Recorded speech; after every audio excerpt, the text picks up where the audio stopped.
गोजोन्थों good morning everyone नोंथांमोनखौ आंनि गोसो गोरबोजों बरायग्रोनानै लाग्रोनाय थाबाय। बे समाव नोंथांमोननि गेजेराव लाबोनो सानदों गमामायैनो थारैनो रायजो राजाफोर लोगोफोर दिनैहाय बीजेपी जोंहाय इउपिपिएलआ किगावर खालामजाबाय। मैया उदांस्रि सानजों बिथांमोनहा डिक्लेरेशन होनायखौ जोङो नुनो मोनबाय आरो बेखौनो आमथा आमथा मोननानै रेवरेवाया बोरायनायखाय माबा मोनसे बुंफ्लांनो जानो हागौ।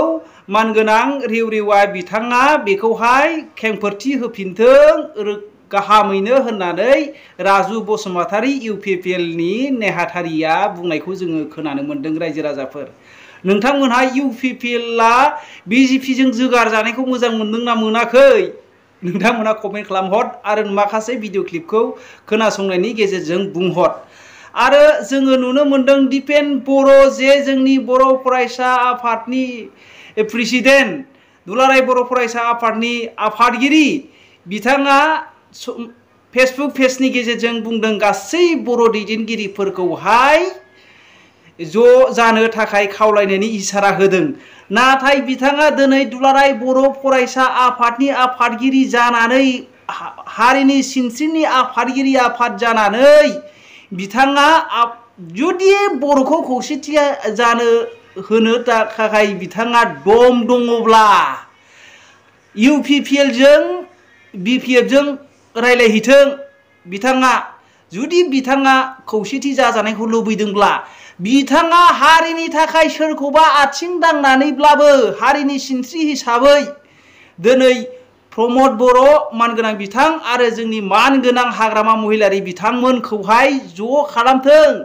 जुदि जोंनि बिटिसिखौ बासायनो जुदि गोसो दङब्ला नङाबा थेर बेथेर जागोन। आरो आङो नैबेखौहाय नोंथांमोननि गेजेरजोंहाय आपिल खालामनो बा रिकुवेस्ट खालामनो खावलायहरनो गोसो जायो। रायजो राजाफोर गोबां इउटिउबारफोरा गाव गावनि डिफिनिसनफोरखौ खेंफोरथिखौ होनायखौ जोङो नुनो मोन्दों। नैबे गोदानै अस्त्र दानानै हाग्रायाव थांनानै 20 जन मानसिफोर हमजानायनि सायावहाय आंबो बेखौनो रिकुवेस्ट खालामो जिसिबांनाखि अस्त्र दङ नोंथांमोनहा बुरखांना लाफैनो दोनथ'दो, दङब्लाबो बावनानै थाथ'दो।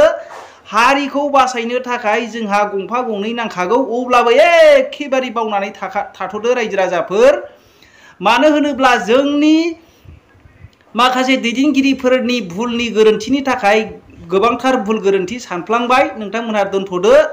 जोंहा जोंनि बर' हारिया एसटिया जोंहा खम जानो थांगासिनो दङ। नङाब्ला जोंनाबो नैबे बांलादेशआव हिन्दुफ्रा बा बाङालिफ्रा बेबायदिनो गोबां कास्टफ्रा जेरेखम थख्लाय जादों जोंबो बेफोरबायदि गासै जोङो साखा फारा सिङाव जानानै थायाब्ला जोंबो थख्लाय जागोन होननानै आंनि फालरफोरा।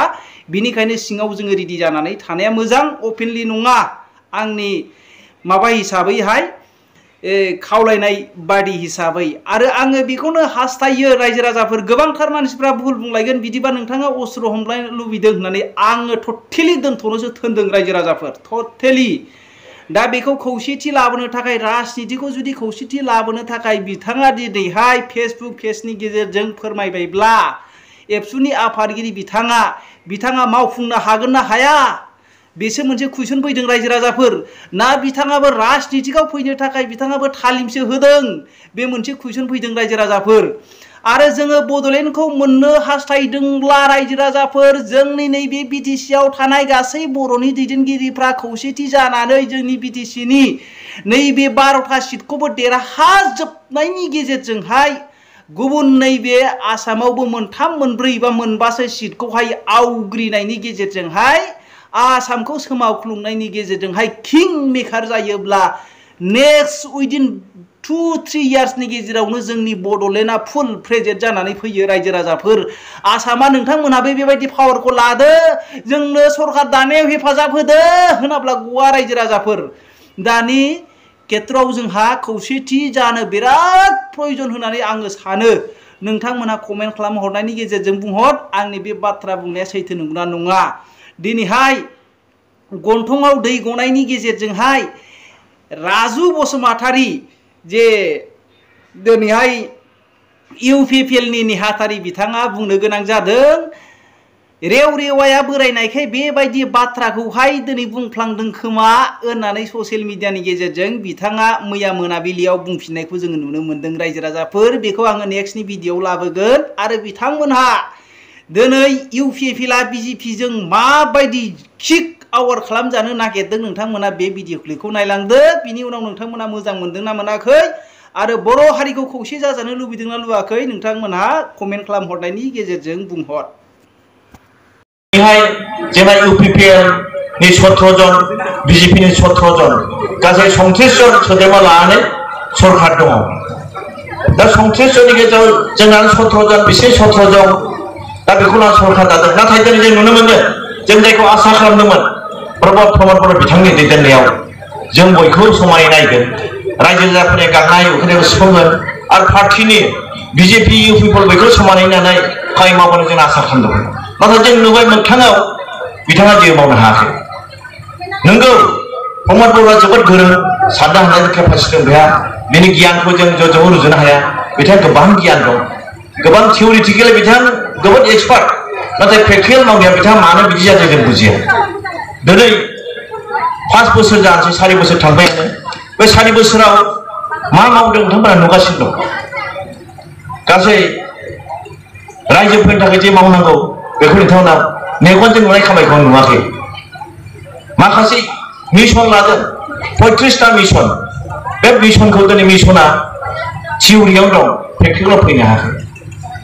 बे थियरिखौ जोङो प्रेक्टिकेल लाबोनो हायोब्ला निश्चय जोंहा जौगाखांनाय जागौमोन, नाथाय जों नुनो मोनाखै। नंखायनो दिनैहाय जोंनि गासिबो जोंनि मण्डल कमिटिनि दैदेनगिरिफोर, जोंनि गासै कार्यकर्ता आरो जोंनि गासिबो एमसिएलए इएमफोरनि खावलायनायाव आरो प्रेक्टिकेलि जोंनि पार्टिया एथ' स्ट्रं, बे स्ट्रं जासेयावबो एमएलए इलेक्शन जा, एमपि इलेक्शन जा, इलेक्शन जाखांनायनि उनाव जोंखौ बुङो बिजेपिआ भट होआखै। बहा बिजेपिनि वार्कार दं बिदि बुङो बिसोर लोगोफ्रा। ओंखायनो जोंनि मानगोनां गिबि मन्थ्रिनि गोसोआव नांदों, आघात मोनदों, जाय बिजेपिनि हांजोंनो बिजेपिनि अक्सिजेनजों दिनै इउपिपिएल सरकार बिटिसि जानानै दं, प्रमद बर' सरकार गसंनानै दं, बेखौ दिनै बावनो नागिरदों। ओंखायनो दिनै जोंनि मानगोनां गिबि मन्थ्रिया बुंदों बिजेपिआ एबार आलदा बे बिटिसि इलेक्शन गेलेगोन। बेहाय खुनु गोरोन्थि जानांगौनि खोथाया, गोनो गोथो जानांगौनि खोथाया। जों जौगाखांनांगोन, खामानि मावनांगोन आरो जोंहा बेहाय एलायन्स जायोब्लाबो जों स्ट्रं एलायन्स जानांगोन, दुर्बल एलायन्स जानांगोन। जों स्ट्रं पार्टि हिसाबै जों दिनै स्ट्रं। दिनै प्रत्येक समस्यानो प्रत्येक मन्थ्रआव जों बिजेपिआ गोबां स्ट्रं। दा स्ट्रंआव जों दिनै मानो मालायनि आथिं हमबाय थानो? जोंखौबो आथिं हमनांगोन बिसोर। बेबायदि दिनै जोंनि मानगोनां गिबि मन्थ्रिया बुंदों आरो बेबायदिनो जों खामानि मावनो ओंखारदों। जोंहा दिनै गोबां मावनांगौ दं, गोबां मावनांगौ दं। जाथि हिसाबैनो, हारि हिसाबैनो गोबां मावनांगौ दं। दिनैहाय बे जायगायावनो जों थांनानै थानांगोन, बे जायगायावनो जों जौगाखांनांगोन। दिनै नुदों एक सेथिया खामानि मावै मावै जोंनि पार्टिफोरखौ डिस्ट्रिक्ट खालामदों। प्राइमारियानो होन, ब्लक कमिटियानो बिसोर स्किम हरै हरै खामानि मावदों, गावसिनि इउपिपिएल एमसिएलएफोरनो खामानि मावदों, स्किम हरदों। नाथाय जोंनो बिब्लाबो सबसे गैया जोंसिम जोंखौ नाफाथा खालामदों। अब्ला जों पार्टियाबो थांगोन, पार्टियाबो थांनांगोन। जोंनि पार्टिनि बोलोजोंनो सरकार दं, मा जोङो नेवसिदों।